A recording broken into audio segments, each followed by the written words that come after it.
인생의 목마름을 채우시는 하나님, 인생의 목마름을 채우시는 하나님이라는 제목으로 함께 은혜를 나누고자 합니다. 오늘날 이 시대를 살아가는 모든 사람들은 자신이 간절히 추구하며 간절히 얻고 싶어 하는 것에 대한 목마름과 갈증이 있습니다. 어떤 사람은 성공에 대한 목마름과 갈증이 있습니다. 성공을 위해서라면 뭐든지 물불을 가리지 않고 수단과 방법을 가리지 않고 성공하려고 애를 씁니다. 어떤 사람은 돈에 대한 목마름과 갈증이 있습니다. 뭐니 해도 머니, 돈이 제일이죠. 그래서 돈을 버는 일이라면 수고도 마다하지를 않습니다. 그래서 늘 마음속에 이런 생각이 듭니다. 한번 돈벼락이라도 한번 맞아봤으면 좋겠다. 그리고 어떤 사람은 명예에 대하여, 권력에 대한 목마름과 갈증이 있습니다. 다른 사람들이 인정해주고 또 박수 쳐주는 일이라면 앞장서서 수고를 마다하지 않고 땀 흘리며 애를 씁니다. 그러나 여러분, 이러한 것들, 성공, 돈, 명예와 권력, 인기, 정말 이런 것들이 우리에게 있을 때 우리의 영혼에 대한 목마름과 갈증을 해결할 수 있을까요? 물론 우리는 어느 정도 만족을 얻게 될 것입니다. 하지만 죄성을 지닌 우리 인간의 욕구와 욕망은 끝이 없습니다. 성공하면 더 성공하고 싶고, 돈을 가지면 더 많이 가지고 싶고, 또 명예를 얻으면 더 높은 자리로 올라가고 싶은 것이 우리의 인간의 욕망이죠. 그래서 결코 여러분, 영적인 목마름과 갈증을 우리의 인간의 욕망과 어떤 그런 욕구로서는 해결할 수가 없습니다. 그래서 성경은 우리 인생을 가리켜서 광야를 지나가는 나그네에 비유하고 있습니다. 끝없는 목마름과 갈증이 존재하는 것이 인생이라는 것입니다. 그렇다면 여러분, 과연 우리의 영적인 이런 목마름과 갈증은 무엇으로 채울 수 있을까요? 오늘 우리가 함께 읽었던 본문의 말씀에 보면 먹을 마실 물이 없어서 벌어진 한 사건이 소개되고 있습니다. 이스라엘 백성들이 신광야를 떠나서 르비딤이라고 하는 곳에 도착하게 되었습니다. 그런데 이게 웬일입니까? 먹을 마실 물이 없는 거예요. 마실 물이 없어서 목 타서 더 이상 견딜 수 없는 그런 상황에 놓이게 되었습니다. 여러분, 먹을 마실 물이 없는 사건과 관련된 내용은 이미 출애굽한 이후에 한번 경험했던 사건이었습니다. 출애굽기 15장 22절 이하를 보면 마라의 썸물 사건이 있었습니다. 출애굽한 이스라엘 백성들이 홍해를 기적처럼 마른 땅을 건너는 것처럼 건너고 난 다음 그들이 가장 먼저 도착했던 곳이 바로 마라라고 하는 곳이었습니다. 그런데 사흘 길을 걸어와서 물을 얻기는 했는데 그 마라에 도착해서 그들이 보았던 그 물은 써서 마실 수가 없는 물이었습니다. 여러분, 물이 써서 마실 수 없을 때 그들의 마음속에 얼마나 허탈감과 여러분 얼마나 절망이 그들에게 찾아왔겠습니까? 그래서 백성들은 모세를 향하여 원망하기 시작합니다. 그때 모세는 하나님께 부르짖어 기도하죠. 그 기도의 응답으로 하나님께서 지시하는 나무를 모세가 그 썸물에 던졌더니 썸물이 변하여 단물이 되어지는 기적의 사건이 일어나게 되었습니다. 그래서 그들은 그 썸물이 변하여 단물이 된 그 물을 먹음으로 그 목마름을 해결할 수가 있었습니다. 그런데 이게 웬일입니까? 얼마 지나지 않아서 신광야를 거쳐 르비딤이라고 하는 곳에 도착하게 되었을 때 또다시 먹을 물이 없는 거예요. 또다시 목마름이 찾아온 것입니다. 그 고통스러운 환경을 다시 그들은 경험하게 되었습니다. 그런데 여러분, 이미 경험했던 마라에서의 상황과 지금 르비딤에서의 상황은 전혀 다릅니다. 마라에서는 써서 마실 수는 없었지만 그래도 이스라엘 백성들이 물 구경은 했습니다. 그런데 르비딤에 도착한 이스라엘 백성들은 아예 물 자체를 구경할 수가 없었어요. 물방울 하나 경험하지를 못했습니다. 그러니 얼마나 다급하고 당황스럽고 절망스러웠겠습니까? 그러자 이스라엘 백성들의 반응이 어떠했습니까? 모세와 다투면서 우리를 목말라 죽게 하려 하느냐? 왜 우리를 이곳에 데려와서 물을 마시지 못하고 이 광야 척박한 땅에서 우리를 목말라 죽이려 하느냐? 그리고는 원성이 높아지고 원망의 소리가 터져 나오게 되었습니다. 자, 그렇다면 여러분, 이스라엘 백성들이 모세와 다투고 원망하는 이유가 무엇일까요? 여러분, 겉으로 보여지는 표면적인 이유는 마실 물이 없기 때문입니다. 그렇잖아요? 르비딤에 도착했는데 물이 보이지 않는 거예요. 우물이 보이지를 않는 것입니다. 그래서 그들은 원망했습니다. 그러나 여러분, 이스라엘 백성들이 모세를 원망하게 되어진 근본적인 이유가 따로 있었어요. 물이, 눈에 보이는 물이 없어서 원망하는 것도 있었지만, 그러나 이스라엘 백성들이 모세를 원망하고 있는 이유는 근본적인 이유가 따로 있었습니다. 그들이 모세와 다투고 원망하는 근본적인 이유가 무엇일까요? 두 가지 이유 때문이었습니다. 여러분, 이 말씀을 잘 기억하면 좋겠어요. 두 가지 이유 때문에 모세와 다투고 원망합니다. 그 첫 번째는 바로 그곳으로 인도하신 분이 하나님이시라는 사실을 잊어버렸기 때문입니다. 여러분, 르비딤으로 인도하신 분은 누구세요? 하나님이십니다. 아멘. 하나님께서 이스라엘 백성들을 르비딤으로 인도하셨어요. 그런데 그곳으로 인도하신 분이 하나님이시라는 사실을 그들은 잊어버렸고 말았다라는 것입니다. 그래서 그들의 입술에 원망이 터져 나옵니다. 자, 이스라엘 백성들의 원망의 소리를 한번 들어보시겠습니까? 3절입니다. 우리 3절을 같이 읽겠습니다. 거기서 백성이 목이 말라 물을 찾으매 그들이 모세에게 대하여 원망하여 이르되 당신이 어찌하여 우리를 애굽에서 인도해 내어서 우리와 우리 자녀와 우리 가축이 목말라 죽게 하느냐? 자, 여러분, 지금 이스라엘 백성들은 누구를 원망하고 있나요? 모세를 원망하고 있습니다. 그들이 모세에 대하여 원망하여 이르되 당신이 어찌하여 우리를 애굽에서 인도해 내어서 우리와 우리 자녀와 우리 가축이 목말라 죽게 하느냐? 왜 당신이 우리를 이곳까지 데려와 가지고 나와 나의 가족들, 심지어 가축들까지 이렇게 물을 먹지 못하여 목말라 죽게 만드느냐? 우리를 이곳까지 인도한 장본인은 바로 모세 당신이 아니냐? 그리고는 모세를 지금 원망하고 있습니다. 왜 그들이 이런 고백을 하게 되었을까요? 여러분, 이곳으로 인도하신 분이 하나님이시라는 사실을 그들이 깨닫지 못했기 때문입니다. 자, 여러분, 이러한 원망하는 태도는 애굽에서 나와 출애굽한 이후에 어려운 일들이 생길 때마다, 힘든 일들이 생길 때마다 이스라엘 백성들이 보였던 행동의 모습이었습니다. 자, 그들이 출애굽한 이후에 첫 번째로 그들이 원망했던 곳은 바로 홍해 앞에 이르렀을 때입니다. 여러분, 홍해 앞에 딱 다다랐을 때에 그들 앞에는 넘실거리는 그런 홍해 바다가 그들 앞에 놓여 있었습니다. 그리고는 바로 뒤에는 바로의 군대가 지금 이스라엘 백성들을 추격해 오고 있는 상황이었습니다. 이러지도 못하고 저러지도 못하는 진퇴양난의 상황이 그들에게 다가온 것입니다.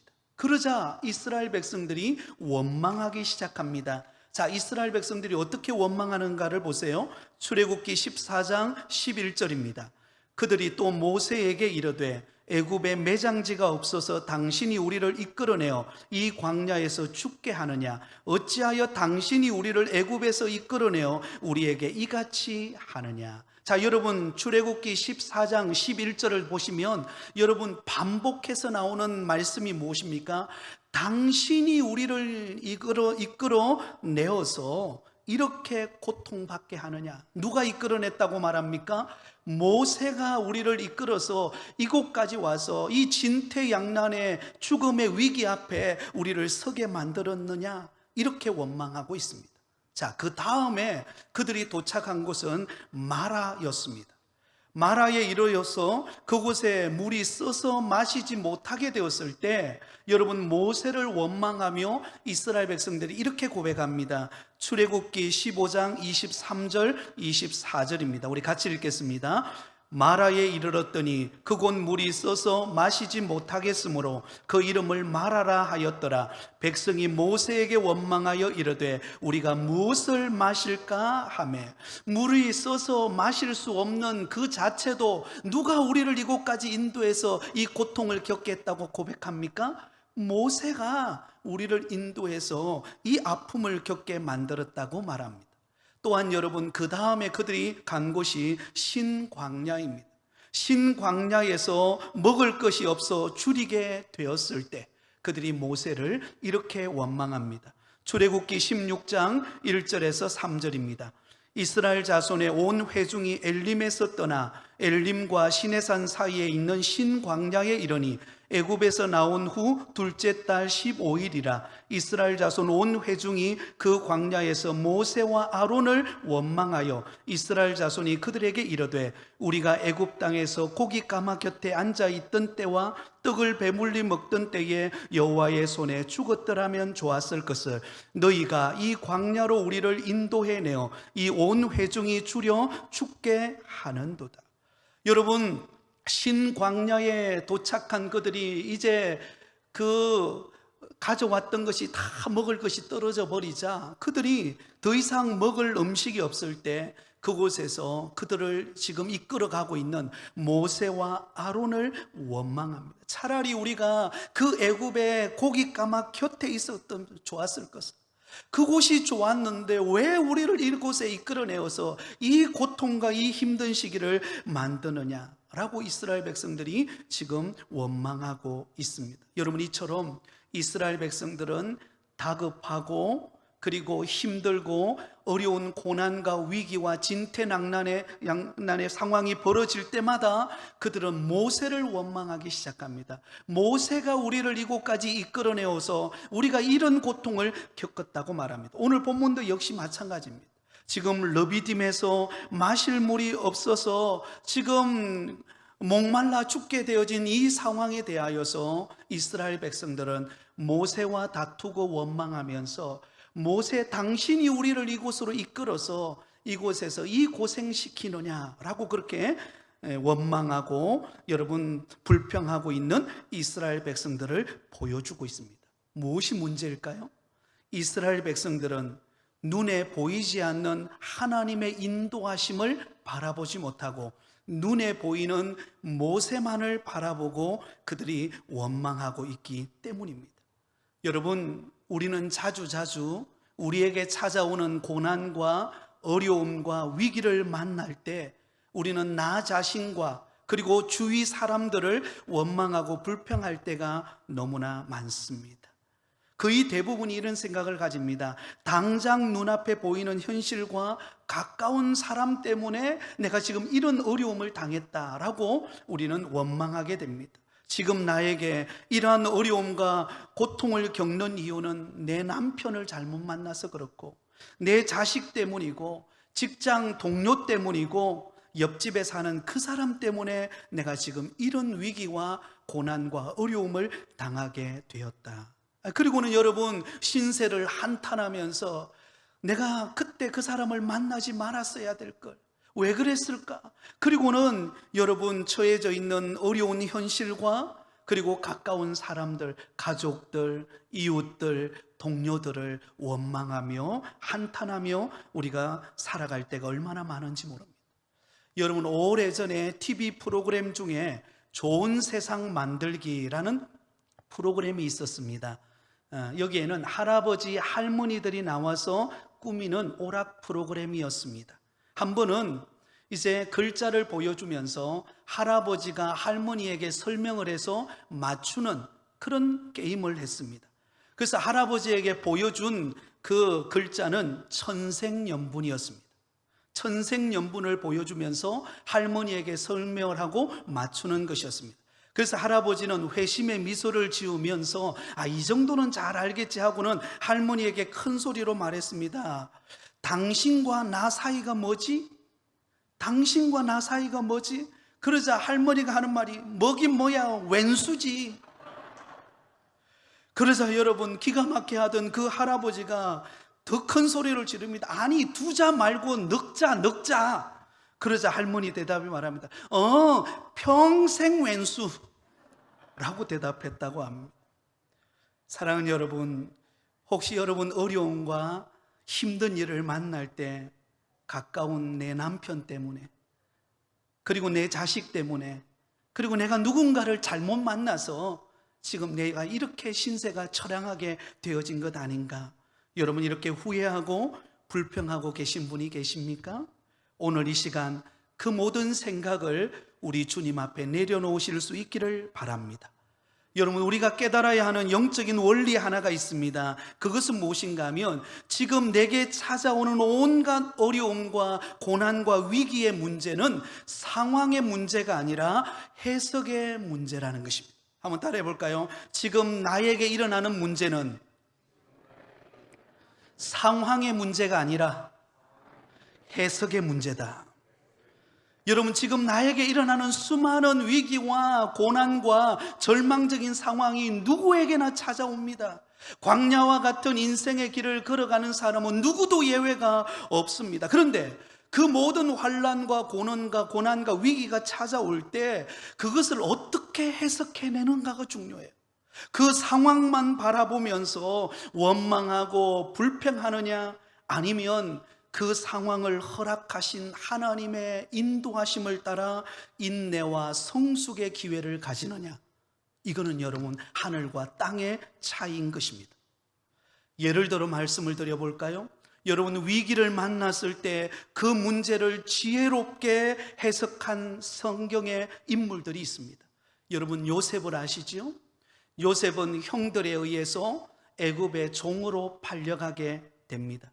그리고는 가서 열심히 일했는데, 그래서 보디발의 집에 가정의 총무가 되었는데, 어느 날 그 보디발의 아내가 유혹하는 것을 뿌리친 것 때문에 어디로 들어가나요? 감옥에 들어가는 신세가 되어버립니다. 이쯤 되면은요, 원망이 나올 쯤 되었죠, 그죠?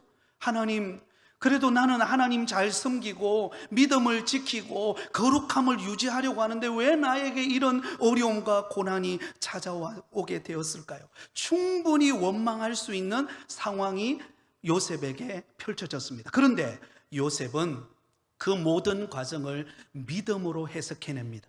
상황을 바라보고 해석하는 것이 아니라 믿음의 눈을 들어 그것을 해석해냅니다. 그래서 여러분이 형들과 원수가 되는 것이 아니라 도리어 그 형들을 위로하고 격려하는 사람이 됩니다. 창세기 45장 8절에 이런 말씀으로 해석합니다. 우리 같이 읽습니다. 시작. 그런즉 나를 이리로 보낸 이는 당신들이 아니요 하나님이시라. 하나님이 나를 바로에게 아버지로 삼으시고 그 온 집의 주로 삼으시며 애굽 온 땅의 통치자로 삼으셨나이다. 할렐루야. 나를 이리로 보내신 사람은 누구라고요? 하나님이시다. 할렐루야. 형들이 아니라는 거예요. 형들은 미워서 요셉을 애굽에 팔아버렸어요. 그리고 보디발의 아내는 미워서 감옥에 들어가게 했어요. 그런데 지난 모든 힘들고 어려운 과거 속에 수많은 위기를 만나고 고난이 있었지만 그 가운데서 요셉이 주눅들거나 좌절하거나 낙심하지 아니하고 그가 애굽의 국무총리로 설 수 있었던 것은 하나님이 나를 이곳에 보내셨다라고 하는 믿음이 있었기 때문입니다. 상황으로 해석한 것이 아니라 믿음의 눈을 들어 해석한 거예요. 하나님의 인도하심을 바라보았던 것입니다. 사랑하는 성도 여러분, 요셉과 같은 그런 환경이 여러분에게 지금 놓여 있습니까? 그렇다면 그 상황만 바라보고 주저앉지 말고 하나님이 나를 인도하여 하나님의 역사를 일으키실 것을 바라보는 믿음을 가지시기를 바랍니다. 여러분, 우리는 욥을 기억하고 있습니다. 욥의 고난은요, 성경에 나오는 인물 가운데, 신앙의 인물 가운데 가장 큰 고난을 겪은 사람이 욥입니다. 재산 잃어버렸죠. 건강 잃어버렸죠. 무엇보다도 사랑하는 자식들을 다 잃어버렸습니다. 여러분, 그 아픔, 그 눈물은 누가 달래줄 수 있나요? 그 절망적인 상황 가운데서 욥은 하나님의 주권을 인정합니다. 욥기서 1장 21절, 우리 말씀을 보며 같이 읽습니다. 시작. 이르되 내가 모태에서 알몸으로 나와 싸운저 또한 알몸이 그리로 돌아가올지라 주신 이도 여호와시오 거두신 이도 여호와시오니 여호와의 이름이 찬송을 받으실지니이다 하고 할렐루야. 여러분, 모든 것을 다 잃어버렸어요. 이제 끝난 거예요. 그런데 끝났는데 끝났다고 생각하지 않았어요. 왜?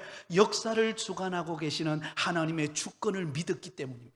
없는 것 가운데 있게 하시고 안 되는 것 가운데 되게 하시고 하나님의 그 능력은 무한하다라는 것을 믿었던 것입니다. 그래서 그 입술에 찬송이 터져 나온 거예요. 사랑하는 성도 여러분, 여러분에게 지금 모든 것이 다 사라졌다고 생각되십니까? 이제 끝났다고 생각되십니까? 우리는 끝났는지 몰라도 하나님은 끝나지 않았어요.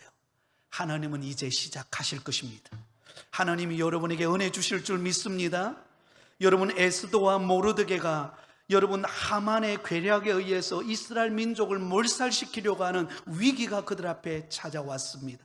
그래서 모르드게가 에스더를 찾아가서 내가 왕후의 자리를 얻은 것이 이때를 위함이 아닌지 누가 알겠느냐, 그 말을 들었던 에스더가 이런 고백을 합니다. 에스더 4장 16절에 이렇게 고백하고 있습니다. 당신은 가서 수산에 있는 유다인을 다 모으고 나를 위하여 금식하되 밤낮 3일을 먹지도 말고 마시지도 마소서. 나도 나의 시녀와 더불어 이렇게 금식한 후에 규례를 어기고 왕에게 나아가리니 죽으면 죽으리라 하니라. 한번 따라해 볼까요? 죽으면 죽으리라. 여러분, 에스더는 하나님 앞에 금식하며 기도하면서 죽으면 죽으리라, 그 마음의 결단을 하고 그가 나아갔을 때 하나님께서는 그 위기를 변화시켜서 승리하게 만들어 주셨던 것입니다. 그러므로 여러분, 우리에게 위기의 상황이 찾아왔다고 여러분 우리의 환경이 끝난 것 아니에요. 원망하거나 낙심하거나 좌절할 이유가 없습니다. 왜? 우리를 인도하시는 분이 우리 하나님이시기 때문입니다. 하나님께서 우리를 그 위기 가운데서 우리를 건져주시고 우리 가운데 역사하시고 능력을 나타내셔서 하나님의 위대한 일을 행하실 분이 우리 하나님이시기 때문에 그렇습니다. 그러므로 여러분, 믿음으로 해석하시기 바랍니다. 믿음의 눈을 들어 하나님이 나의 걸음을 인도하고 계신다. 이 위기 속에서 하나님이 나를 통하여 역사하실 놀라운 일들이 지금 나타나고 있다. 여러분, 이런 믿음을 가질 때 하나님의 위대한 역사가 일어날 줄 믿습니다. 하나님이 여러분을 인도하고 계십니다. 하나님이 우리를 보호하고 계세요. 다윗은 그렇게 고백하죠. 여호와는 나의 목자시니 내가 부족함이 없으리로다. 그가 나를 푸른 풀밭에 누이시며 쉴만한 물가로 인도하시는 도다. 사랑하는 여러분, 하나님이 오늘 나의 걸음을 인도하고 계심을 믿으십니까? 그 하나님께서 놀라운 역사로 나의 걸음을 붙들고 계심을 믿으십니까? 그렇다면 주저앉아 있지 말고 일어나시기를 바랍니다. 한 걸음 더 나아가서 모세와 다투고 원망한 근본적인 두 번째 이유가 무엇일까요? 첫 번째 이유는 그들을 이곳으로 인도하신 분이 하나님이시라는 것을 잊어먹기 때문에 원망했고, 두 번째 아주 중요한 이유가 있습니다. 그곳으로 인도하신 하나님의 뜻과 계획이 있음을 알지 못했기 때문입니다. 여러분, 하나님은 우리를 인도하실 때에 그냥 얼떨결에 인도하지 않습니다. 분명한 계획과 목적을 가지고 우리를 인도해 가십니다. 하나님은 애굽에서 나온 이스라엘 백성들을 가나안 땅으로 들어가게 하기 위해 가까운 거리 블레셋 사람들이 포진해 있는 그 지중해 연안으로 인도해 가지 않으셨습니다. 어렵고 힘든 광야의 길을 40년 동안 돌고 돌아서 약속의 땅 가나안 땅으로 가게 하셨어요. 왜 그랬을까요? 두 가지 이유 때문인데요. 하나는 그들이 전쟁을 보면 마음을 돌이켜 애굽으로 돌아가게 될 것을 하나님이 염려하셨기 때문입니다. 이 블레셋 군대가 만만치 않거든요. 싸워서 절대로 이길 수가 없는 것입니다. 또 다른 한 가지는요, 구원받은 주의 백성에게 하나님이 어떤 분이신가를 가르치기 위함이었습니다. 이것이 광야의 길을 걸어가게 하시는 하나님의 궁극적인 목적이었어요. 그래서 하나님은 40년의 그 험한 광야의 길을 걸어가는 이스라엘 백성들에게 순간순간마다 하나님이 어떤 분이신가를 그들에게 알려줍니다. 하나님의 뜻과 계획을 그들에게 알려주십니다. 여러분, 홍해 사건은 어떤 뜻을 가지고 있을까요? 이스라엘 백성들이 자신들의 뒤를 추격해오는 바로 군대를 물리치고 그 홍해를 마른 땅과 같이 건너가게 되죠. 이 홍해를 건너가는 사건을 통하여 하나님이 구원의 하나님이심을 그들에게 나타내 보여줍니다. 어떤 대적도 그들을 해할 수 없고, 또한 홍해를 건너가는 사건을 통하여서 그들이 우리를 구원하시는 하나님의 은혜를 깨닫게 하셨던 것입니다. 여러분, 마라의 썸물이 변하여 단물로 바꾸시는 이 사건을 통하여 하나님이 어떤 분이신가를 가르치나요? 여호와 라파, 치료하시는 하나님이심을 가르쳐 주십니다. 쓰디쓴 우리의 인생을 단물로 바꾸어 주시는, 우리의 육신의 아픔, 우리의 환경의 절망적인 상황을 바꾸셔서 치료하시는 하나님이심을 알려주십니다. 또한 신광야에서 만나와 메추라기를 허락해 주심으로 인하여 일용할 양식을 공급하시는 하나님이심을 이스라엘 백성들에게 가르쳐 줍니다. 자, 그렇다면 이 르비딤에 도착했을 때 마실 물이 없는 이 상황, 그들의 목마름을 통하여 하나님께서 그들에게 가르치시는 하나님은 어떤 분이십니까? 인생의 목마름을 채우게 하시는 하나님, 우리 인생에게 생수를 공급하시는, 영원한 생수를 공급하시는, 인생의 목마름을 채우시는 하나님이심을 우리에게 보여주고 있습니다. 사랑하는 성도 여러분, 우리가 소원하는 부귀, 영화, 명예, 권력, 여러분 얻을 수만 있다면 얼마나 좋습니까? 그렇죠? 여러분들에게 축복합니다. 이전보다도 앞으로 더욱더 형통한 복을 받으시기를 예수님의 이름으로 축원드립니다. 그러나 여러분, 우리의 인생은요, 하나님이 채워주시지 아니하시면, 하나님께서 공급해 주시지 않으면 안 되는 인생의 공함이 있습니다. 우리 인생에 목마름이 있다는 거예요. 다른 것으로 다 채워도 채워지지 않는 우리 인생의 빈 공간이 있습니다. 그곳을 채울 수 있는 분은 오직 하나님 한 분밖에 없는 것입니다. 하나님께서 우리에게 채워주셔야만이 우리가 채움을 받고 공급을 받고 은혜를 누리는 역사가 일어나게 될 줄 믿습니다. 바로 그것을 깨닫게 하는 거예요. 광야의 길을 걸어가는 우리의 인생들에게 끊임없는 목마름이 찾아오고 끊임없는 갈급함이 찾아올 때 무엇으로 그 영적인 갈급함을 채울 수 있는가? 하나님만이 채워줄 수 있다는 것입니다. 자, 오늘 본문 5절과 6절을 보시기 바랍니다. 하나님이 어떻게 그들의 목마름을 채우는가를 보세요. 5절과 6절입니다. 같이 읽겠습니다. 여호와께서 모세에게 이르시되 백성 앞을 지나서 이스라엘 장로들을 데리고 나일강을 치던 내 지팡이를 손에 잡고 가라. 내가 호렙산에 있는 반석 위 거기서 내 앞에 서리니 너는 그 반석을 치라. 그것에서 물이 나오리니 백성이 마시리라. 모세가 이스라엘 장로들의 목전에서 그대로 행하니라. 할렐루야. 여러분, 하나님께서 모세로 하여금 호렙산에 있는 반석 위로 그들을 이끌어 갑니다. 그리고는 모세가 들었던 지팡이, 하나님의 능력을 상징하는 그 지팡이를 들고 그 반석을 향하여 내리치라고 명령했을 때 그 반석을 내리치자 그곳에서 그 메마른 땅에서 생수의 물이 터져 나와서 그 이스라엘 백성들의 목마름을 채워주시는 하나님의 은혜를 경험하게 되었던 것입니다.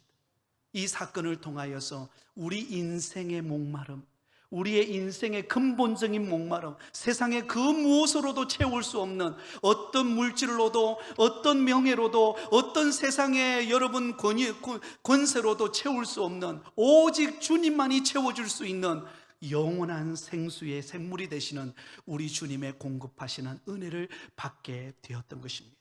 사랑하는 성도 여러분, 우리가 세상 사람들이 추구하는 것을 쫓아간다고 우리의 만족이 될 수 없습니다. 우리의 만족은 하나님만이 채워주실 수 있는 줄 믿습니다. 하나님이 흘러 넘쳐나는 은혜를, 하나님께서 우리에게 주시는 영원한 생명수를 주셔야만이 우리가 살아나고 변화받는 역사가 일어나게 될 것입니다. 요한복음 4장에 보면 수가성 우물가에 사마리아 여인이 남편 5명을 얻었지만 만족을 누리지 못하던 그 여인이 한낮 땡볕이 내리쬐는 그 정오에 그 사마리아 우물가에 물을 떠러 나옵니다. 그때 예수님께서 그 우물가의 곁에서 그 여인을 만나줍니다. 인생의 목마름으로 지쳐있는, 그 어디에서도 목마름을 채우지 못하고 절망 가운데 있는 그 여인에게 찾아오셔서 우리 예수님께서는 이렇게 말씀하셨습니다. 요한복음 4장 13절 14절 우리에게 주시는 말씀입니다. 같이 읽겠습니다. 예수께서 대답하여 이르시되 이 물을 마시는 자마다 다시 목마르거니와 내가 주는 물을 마시는 자는 영원히 목마르지 아니하리니 내가 주는 물은 그 속에서 영생하도록 솟아나는 샘물이 되리라. 할렐루야. 세상이 주는 물, 세상의 명예, 권력, 세상의 어떤 즐거움, 그건 순간이라는 거예요. 그거는 내가 누리면은 내가 영원할 것 같지만은요, 영원하지 않습니다. 시간이 지나면 사라져 버리는 거예요. 또 얻었다 한들 우리 인간의 욕망은 끝이 없습니다. 그러나 위로부터 내려주시는 샘물 되시는 하나님의 은혜, 말씀, 권능, 하나님이 주시는 영생의 샘물을 마실 때 우리는 살아나는 역사가 나타나는 줄 믿습니다.